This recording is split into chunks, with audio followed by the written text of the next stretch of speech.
of the rim. Garnett on the slam. Using Curry way downtown.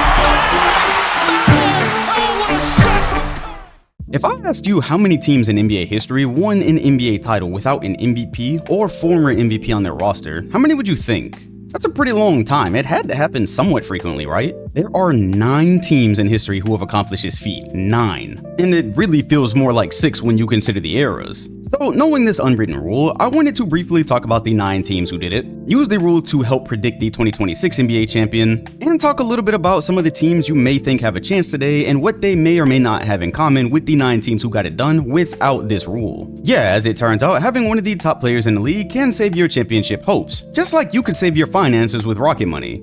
A couple of seasons ago, there was an old sports news site I was subscribed to, and it was charging me every month even though I wasn't using them. Rocket Money caught it in seconds. Using Rocket Money, you'll get help managing subscriptions, lowering bills, building custom budgets, and automating savings all in one place. Might sound simple, but you might be surprised about the details you're missing. Personally, now that I've got a son, there are multiple things to be saving for, i.e. his birthday next month. There were some bigger things I wanted to get, so I set a saving goal, and the app nudges you to save when you can. And then I've been subscribed to so many things over the years, and on so many different devices, it helps bring duplicate subs to the surface and helps you cancel in just a few taps. No more digging through settings, which is like the most discouraging part. My day-to-day schedule keeps me super busy, and sometimes I haven't had time to grocery shop, but I'm able to easily keep track of how much I'm ordering so I don't overspend. It'll fit your personal routine without the spreadsheet headache that you'll forget in a couple of weeks. Join the 5 million Rocket Money users who are saving smarter every day. Scan the QR code or hit the link in the description to get started for free. Whether you're saving for tickets or trimming unused subs, click the link to try Rocket Money free today.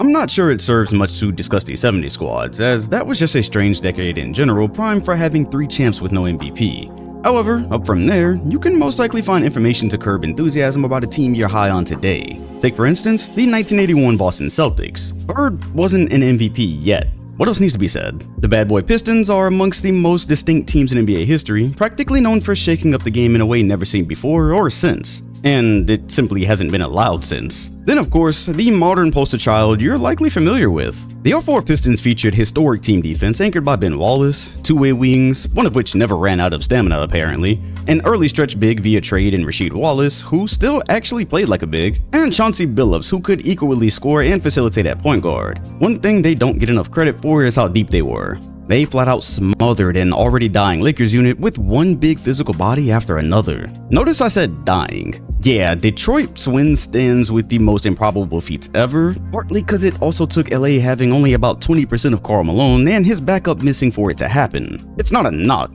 Any champion will tell you it takes a certain amount of luck. Just usually a little more for teams with no MVPs. This, however, doesn't fully apply to the 2019 Raptors, who not only were extremely deep, but may as well have had an MVP in Kawhi. We'll deep dive his career one day and how these stats will never tell his full story. It wasn't too long ago though. If you were there, you were there.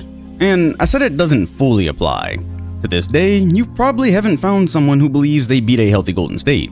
That fact matters almost even less than the 04 Lakers injuries, however. It's widely accepted no team in history could beat them 4 times. And finally, the 2024 Celtics are probably the most ridiculous example on the list.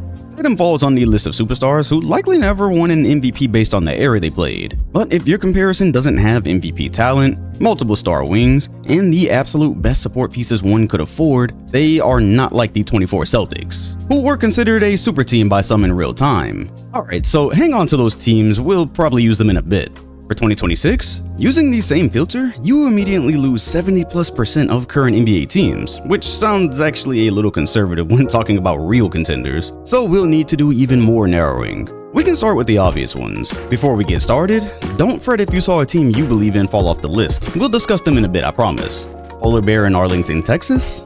Actually in Sacramento. Despite the good basketball Russ is playing, yeah, next.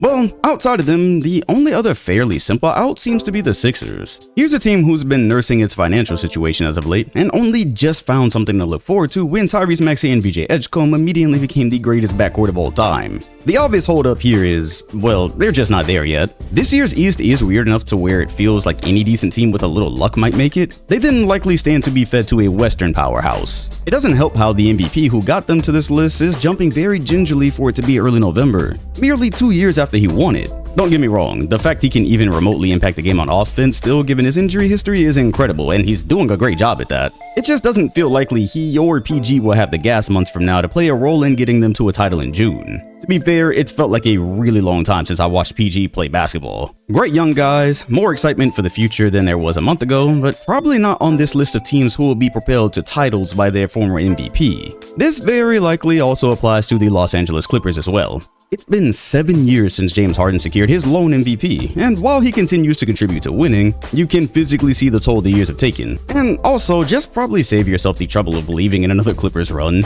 They are older than ever, run a fast break maybe twice a game, and probably shouldn't be expected to do a lot more than impress in the regular season, and with the way the defense looks right now, that's not even gonna happen. Fairly easy toss for me, unless there's a couple injuries in the West, more than a couple. Golden State potentially suffers from something similar. The good news is, their former MVP, who is 37 years of age, is statistically producing at almost the exact same rate of his last title year in 2022. Though you can see the bursts are a bit more selective, and he's relying even heavier on the jump shot as opposed to the rim pressure of his prime. The rest of the core is old. After last postseason, it's beginning to feel like it might be time to stop expecting the system to randomly spit out another title. It also doesn't help that this year specifically, the litmus test for a championship is feeling a lot like, can you beat OKC 4 times while they use around 12 impactful rotation guys? Almost everyone fails this test, though older teams are especially at a disadvantage there. While it's hard to ever fully write Steph and the Warriors off when healthy, if they remained on this list, I'd have them in like the very last tier of contention, if at all, based on the rule. Now it gets really fun. LeBron and Luka on the floor together was magic. So magical, in fact, there were real people who believed a team starting Jackson Hayes at center had a real title hope. While this got shut down quickly, they find themselves in a peculiar situation with their 4-time MVP, who has almost always given his team a chance when healthy. They made the Western Conference Finals in 2023 after looking completely unserious for about a year and a half by that point. It's more interesting now though because the roster appears to be trying to move on without him, with the elephant in the room being he's not supposed to be that far away from returning. When he does, he joins Luka Doncic, who's having an all-time start to the year, while donning the highest usage rate and, most importantly, winning. Austin Reeves, before the injury, had benefited from his absence, taking the opportunity to show he can provide in an increased role. He's even done so as a first option this year. A young role guy like LaRavia is able to blossom, and then the Los Angeles Lights have actually had the opposite effect of what was expected on DeAndre Ayton. So if and when you throw LeBron onto this, you have to wonder, what exactly does it do to their ceiling? Knowing the teams you'd have to go through in order to win now, yes, you absolutely need LeBron out there. But is this team as dynamic or good when you add another ball-dominant guy into the mix? Do some of the guys currently taking advantage of the freedom get more spot-up heavy? Or does LeBron in his older age take even more of a back seat, and does that help? Many questions to be answered for later. As it pertains to this video, however, they've got their MVP, and they've got another guy who's like a de facto MVP type player, seriously. It'd be so funny for the Lakers to win a title without LeBron and end up on this list when Luka's lack of an MVP was kind of circumstantial in some years. Still, I'd have them maybe a tier above the Warriors when healthy for these purposes. Oh, but what about the man who once tried taking the King's crown? Milwaukee is currently experiencing a variation of the 2018 Cavs syndrome. No, this team, at its face value, is not good enough to win an NBA title. Yes, they are good enough to be like one circumstance away from making the finals in the East. When the two teams assumed to be the toughest challengers there are always dealing with injury, or otherwise have never actually shown the dominance to justify being write-ins for the finals, you end up asking, well, why not them? Especially with the emergence of Ryan Rollins, who early on appears to be a significant piece for this goal. Also, Giannis represents the first MVP on this list who's still actively producing at his MVP level, if not even better. So yeah, when the two-time MVP is currently averaging a career high in points and off to a record-setting start in apparently a wide-open conference, they deserve a look. It would still end up being one of the more incredible feats ever to take home a title with this supporting cast. The third and final current multiple-time MVP resides in Denver with a revamped roster, only a few years removed from winning it all. Honestly, why couldn't they do it again? At the moment, I don't believe we've seen the best of what they're capable of. Despite the record, they haven't really played anyone yet, and Cam Johnson, as one of their most important pickups, hasn't been what was advertised. The shooting will no doubt need to stabilize, but the more important thing here is how they're only months removed from just barely falling to the current champs, with a worse roster and injuries. I.e., if you have Jokic and a smart enough defensive scheme, you probably have a chance. I think they'll have more than that this year. It helps that Aaron Gordon has become a totally different offensive player through the years. And you know you have a couple of playoff explosions coming from Jamal Murray regardless of if he struggled a bit through the year. Denver is to be taken seriously in my opinion, and out of the list so far would be the only team I place in the top tier. Does Houston follow? It's been over 10 years since KD called his mom the real MVP, and Westbrook plotted his day with the hardware. Today, he continues to be a dominant offensive engine, now in a slightly different role at times as the vet of a very young team. At the moment, they've lost to almost all of the playoff level teams they've played, but have won the games they were supposed to, which is along the lines of what I think of them sans Fred VanVleet.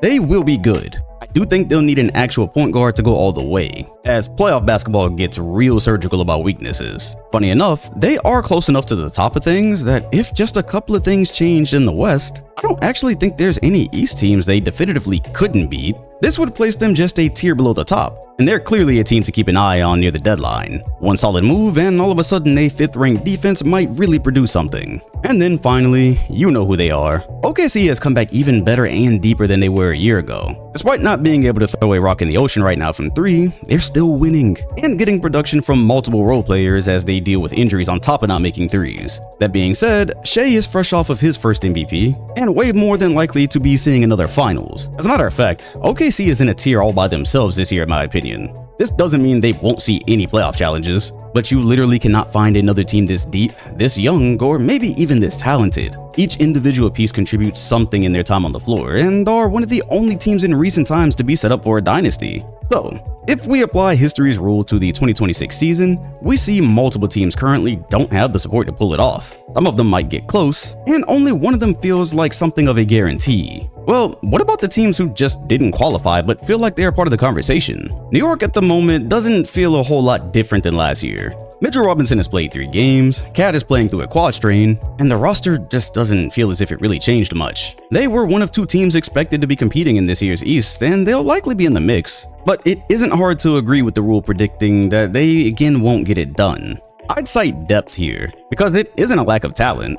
I mean, Brunson on a heater nudges into MVP conversations over the years. He also is very prone in a playoff series to just becoming the guy, which isn't how those other 9 teams got it done. Not without the depth anyways. I'm not sure the coaching change will be enough to offset the fact Cat is likely just going to end up playing more center on defense than he should when Mitch is questionable throughout the playoffs. As goes for Brunson, same for Donovan Mitchell in Cleveland. Only they have even more injury issues. Guys constantly in and out, a question mark over where Garland's season-long production will land, and overall just no guarantee they'll be together down the stretch. That being said, they were locked in last season, falling to pieces at the exact wrong time. Should they be healthy at the right time? As mentioned, Mitchell qualifies as one of those guys you could see lifting a team despite his lack of hardware. They were thought of as favorites this time with the disappearance of 2 heavy hitters. Boy, it is hard to recall a team that's been sabotaged by injuries as many times as they have since Mitchell's arrival.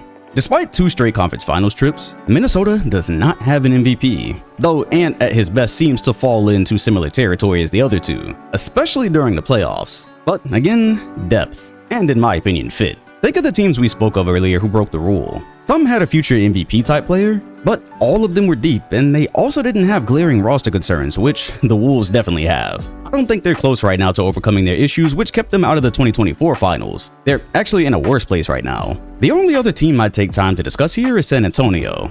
It's a weird time for them in this video, because as of now, there's only been 1 rep with De'Aaron Fox. We can say they absolutely need him, which came into question over their 5-0 start and seemingly stacked guard play. With Wemby reshaping the league, teams have already immediately fought back, giving him maybe the most defensive attention I've seen a star get in the modern era. That's saying a lot. He's had an average response to it at the time of this vid, which is hilarious when you see something like an 18-18 stat line. Though they did pull out a win against Houston, who dared his teammates to help him, and they did. This is where Fox comes in. If the fit works, it'll open up some avenues for Vic, or allow the rest of the team to eat, which can continue resulting in wins, and possibly even some big moves in the West. Wemby would qualify as the future MVP player here, though I do think what he's shown early against extremely aggressive defensive adjustments says his overall game still has some work to be done. So I don't know that I'd expect a mega run just yet.